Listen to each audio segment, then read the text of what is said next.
Hello friends, இன்னைக்கு நம்ம சேனலில் மைதா மாவில் இனிப்பு போண்டா செய்யலாம். அது எப்படி செய்யறதுன்னு பார்க்கலாம். வாங்க வீடியோக்குள்ள போகலாம். அந்த மைதாவுக்கு பதிலாக கோதுமை மாவும் செய்யலாம். ஆனால் டேஸ்ட் வேறுபடும். நான் 1 கப் மைதா மாவு எடுத்திருக்கேன். இதை இந்த பாத்திரத்தில் சேர்த்துறேன். 1/2 கப் சர்க்கரை சேர்க்குறேன். 1/4 கப் ரவை சேர்க்குறேன். வறுத்த ரவை, வறுக்காத ரவை ரெண்டும் சேர்க்கலாம். இது பாருங்க, ஒரு 2.5 ஸ்பூன் இது இருக்கும். நம்ம இந்த போண்டாவுக்கு ஆப்பசோடா எதுவும் சேர்க்க போறதில்ல. ஒரு வாழைப்பழம் எடுத்து நான் கட் பண்ணி வச்சிருக்கேன். இதை மிக்சியில் அடிச்சு எடுத்துட்டு வந்துடுறேன். அடிச்சு எடுத்துட்டு வந்துட்டேன். இது இப்போ இந்த மாவுல சேர்த்துடலாம். ஏலக்காய் தூள் கொஞ்சம் சேர்க்கிறேன். இனிப்பா இருந்தாலும் அப்பதான் இனிப்பு அதிகமா எடுத்து கொடுக்கும். கொஞ்சமா சால்ட்டு சேர்க்கிறேன்.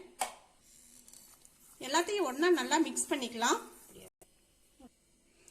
ஒன்னா கலந்து விட்டு பின்னாடி கொஞ்சமா தண்ணி விட்டு பிசைஞ்சு எடுத்துடலாம். நல்லா பிசைஞ்சாச்சு பாருங்க, இது மாதிரி இருக்கு.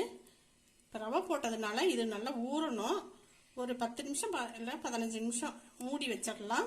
ஊறிட்டு இருக்கட்டும். தட்டு போட்டு மூடிடலாம். 15 நிமிஷம் ஆயிடுச்சு. பார்க்கலாம், நல்லா ஊறிடுச்சு. நல்லா பிசைஞ்சு விட்டுறலாம்.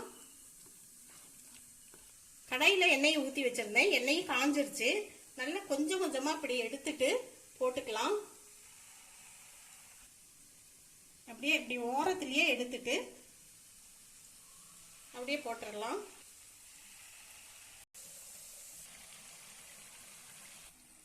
வெந்துருச்சு. இப்ப எடுத்துடலாம்.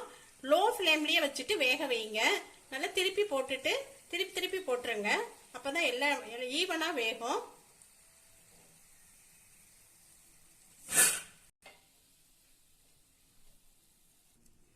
அடுத்ததையும் போட்டு எடுத்துடலாம்.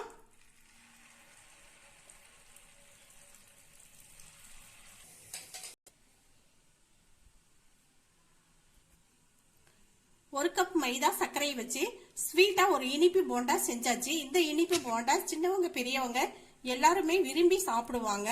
இந்த வீடியோ நல்லா ரொம்ப டேஸ்டா இருக்கும். இந்த வீடியோ பிடிச்சிருந்துச்சுன்னா லைக் பண்ணுங்க, கமெண்ட் பண்ணுங்க. சப்ஸ்கிரைப் பண்ணாதவங்க சப்ஸ்கிரைப் பண்ணுங்க.